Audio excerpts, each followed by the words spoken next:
مجھے دل کے ساتھ فون واپس پرس میں ڈال کر زینے اتر کر گھر کے داخلی دروازے کی طرف بڑھی تو سامنے سے خالہ بھی اپنی چادر درست کرتی متوازن چال چلتی وردہ کی جانب بڑھ رہی تھی۔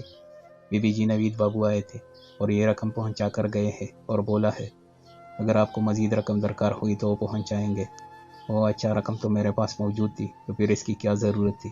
بی جی، وہ نوید بابو نے بولا ہے کہ موسیٰ صاحب نے رقم پہنچانے کا بولا تھا۔ وردہ کو اپنی دھڑکن تیز ہوتی ہوئی محسوس ہوئی تو گویا صاحب ہر چیز سے باخبر ہے۔ وردہ نے دل میں سوچا اور مسکرا دی۔ خالہ بھی چلے پھر؟ وردہ نے رقم پرس میں رکھتے ہوئے سوالیہ نظروں سے دیکھا۔ جی بی چلے، ابھی تو درس قرآن شروع ہونے میں بھی 20 منٹ ہی رہ گئے ہیں۔ ڈرائیور پہلے سے ہی گاڑی کا دروازہ کھولے کھڑا تھا۔ خالہ بھی اور وردہ کے سوار ہوتے ہی دروازہ بند کیا اور گاڑی خارجی دروازے کی طرف بڑھا دی۔ درس قرآن میں موجود تمام عورتوں نے بالخصوص استاذہ نے پرتپاک طریقے سے وردہ کا استقبال کیا۔ وردہ باقی عورتوں کے ساتھ سمٹ کر ایک کونے میں بیٹھ گئی۔ سب کچھ نیا اور عجیب لگ رہا تھا۔ موسیٰ کا پرنور چہرہ آنکھوں کے سامنے گھوم گیا۔ دل میں ایک ٹھیس اٹھی، کاش موسیٰ ادھر ہوتے تو مجھے اس طرح دیکھ کر کتنی خوشی کا اظہار کرتے۔ رابطہ بھی تو نہیں کر رہے ہیں۔ موسیٰ سکندر خان، صرف ایک مرتبہ خیر خیریت سے واپس آ جاؤ، وردہ تو اپنی پلکوں کو بچھائے گی۔ خطبۃ الحاجہ کے بعد استاذہ نے تفسیر کا آغاز کیا۔ اللہ سبحانہ و تعالی نے ہماری تخلیق کس مقصد کے لیے کی ہے؟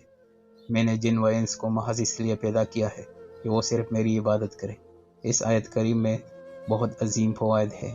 اللہ تعالیٰ خالق ہے، جن کا وجود کی جن موجود ہے۔ اللہ نے جن و انس کو صرف اپنی عبادت کے لیے پیدا کیا ہے۔ جن و انس مختلف ہے، تمام مخلوق سے مکلف ہے۔ عبادت کا مطلب یہ نہیں کہ 5 وقت کی نماز پڑھنا، روزہ، زکوٰۃ اور حج ادا کرنا، بلکہ عبادت میں اس کے ساتھ ساتھ والدین کی فرمانبرداری، صلہ رحمی کرنا، یہ بھی عبادت میں شامل ہے۔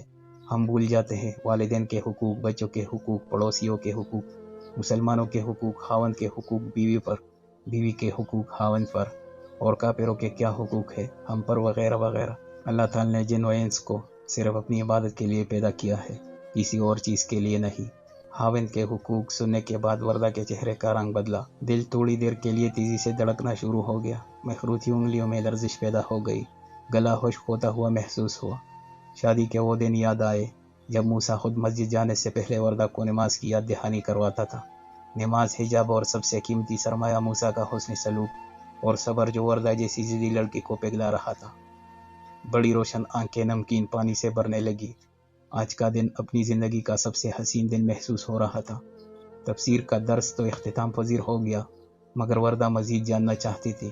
وضو سے لے کر نماز کی ادائیگی، صحیح احادیث کی روشنی میں وردہ استاذہ کے ساتھ بیٹھ گئی اور مزید سیکھنے کے لیے سوالات کرنے لگی۔ ظہر کی ادائیگی کے بعد خریداری کا ارادہ ملتوی کرنا چاہا، مگر خالہ بھی کے اصرار کے آگے ایک نہ چلی۔ ارے بیٹی، کیا پتہ صاحب اپنا کام جلدی ختم کرنے کی کوشش کرے اور جلدی واپس آ جائے اور آپ کی ساری تیاری مکمل نہ ہو، اس لیے بہتر ہے اپنی ساری تیاری مکمل کر لیں۔ چلے خالہ بھی، چلتے ہیں پھر۔ مجھے تو دکانوں کے بارے میں کچھ خاص پتہ نہیں ہے، لہٰذا ڈرائیور کو بول دے جہاں پر جانا ہے گاڑی میں خود ہی چلا لوں، مگر موسیٰ اجازت نہیں دیں گے۔ ارے نہیں بیٹی، یہاں پر گاڑی چلانا بہت خطرناک ہے، لوگ دائیں بائیں دیکھے بنا ہی گاڑی دوڑائے جاتے ہیں، ایسے ہی بس گدھا گاڑی کی طرح ہانکتے پھرتے ہیں۔ آپ کے یہاں پر گاڑی چلانا خطرے سے خالی نہیں ہے۔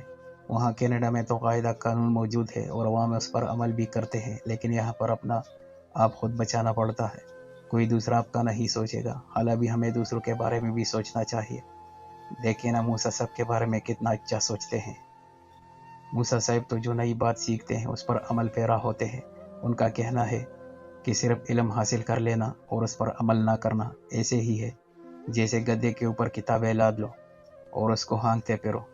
اصل علم کا فائدہ تبھی ہے جب آپ اس پر عمل پیرا بھی ہوتے ہیں اور دوسروں تک پہنچاتے ہیں۔ خالہ بھی مجھے موسیٰ کے بارے میں اور بتائیں، مجھے تو کبھی بھی وہ اپنی خوبیوں کے بارے میں نہیں بتائیں گے۔ وردہ اور خالہ بھی متوازن چال چلتی مال کے اندر پہنچ چکی تھی۔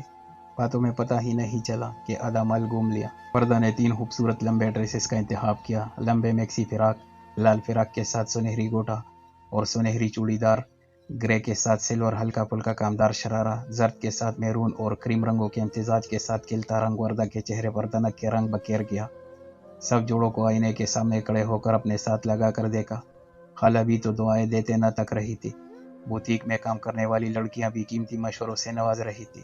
بی جی اور کپڑے لے لے۔ ارے نہیں خالہ بھی، ابھی کے لیے اتنے ہی کافی ہے، ابھی باقی کپڑے موسیٰ کے ساتھ آ کر لوں گی انشاءاللہ، کیا خیال ہے؟ یہ بھی ٹھیک ہے بی جی، خالہ بھی ابھی آپ اپنا سوٹ بھی دیکھیں۔ ارے نہیں بیبی جی، میں ایسے کپڑے نہیں پسند کرتی ہوں، دیکھے نا یہ سب جوان لڑکیوں والے ہیں، بوڑھی بوڑھی لال لگام، میں بلا اچھی لگوں گی یہ سب پہنتی ہوئی۔ وردہ کتنے دنوں بعد کلکلائی، اپنے کہے کو روکنے کے لیے منہ پر ہاتھ رکھ کر بولی، اچھا چلے جو آپ کو پسند ہے اس طرف چلتے ہیں۔ خالہ بھی کے بارہا انکار پر بھی وردہ نے ان کو 2 جوڑے دلا دیے۔ وردہ نے تقریباً ہر روز گھر یتیم خانے جانا شروع کر دیا۔ دنیاوی تعلیم کے وقت سب اساتذہ کے ساتھ مل کر پڑھائی، طلاق یافتہ بیوہ عورتوں کے ساتھ مل بیٹھ کر ان کے ساتھ بیتے تلخ ایام کی دل دہلا دینے والی باتیں سن کر دل میں موسیٰ سکندر خان کی قدر اور بڑھنے لگتی۔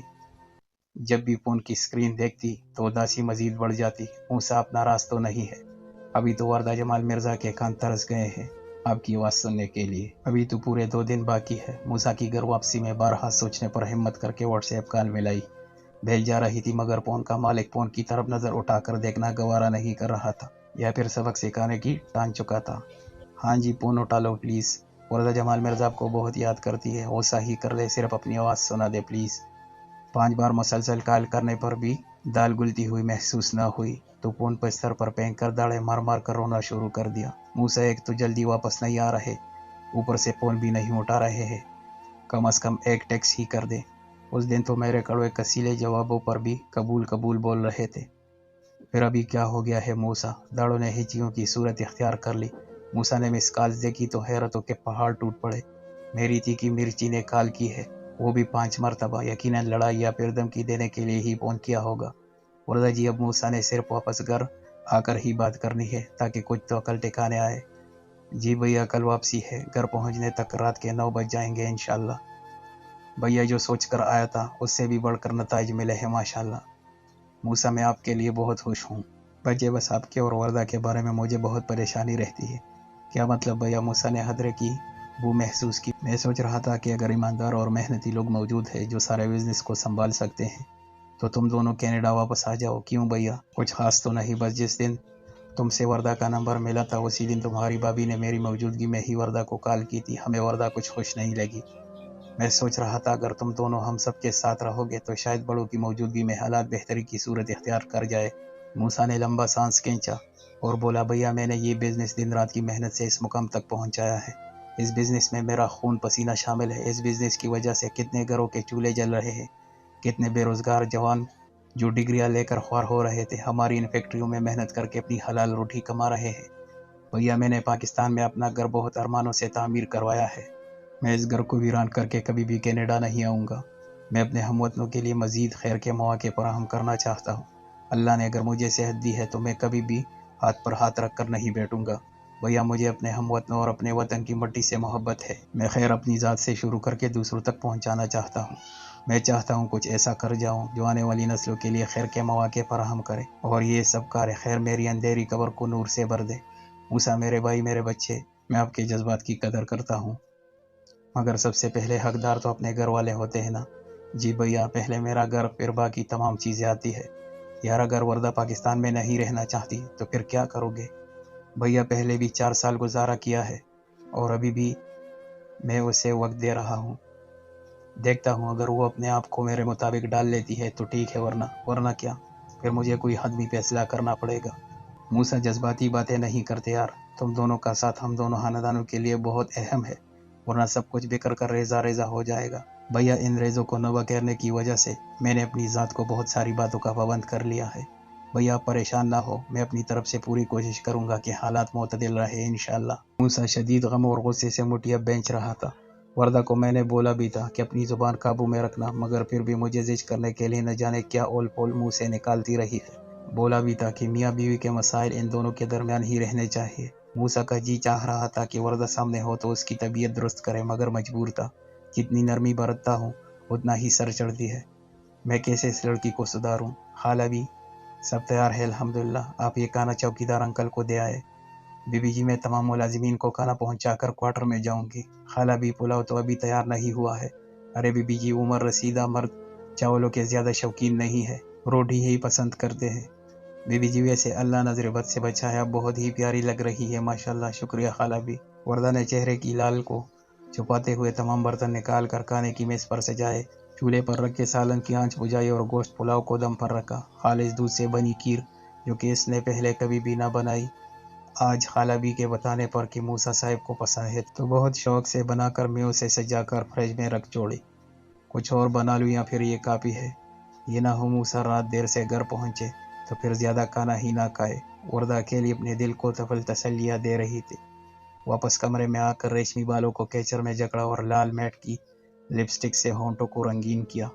کاجل کی دھار جو اس کی شخصیت کا ہاسانہ تھا، صرف یہی کوشش تھی کہ پاکستانی کپڑوں کے ساتھ پاکستانی طریقے کا بناؤ سنگار بھی ہو، اور خاص الخاص موسیٰ سکندر خان جو آج وردہ کا مہمان خصوصی بننے جا رہا تھا۔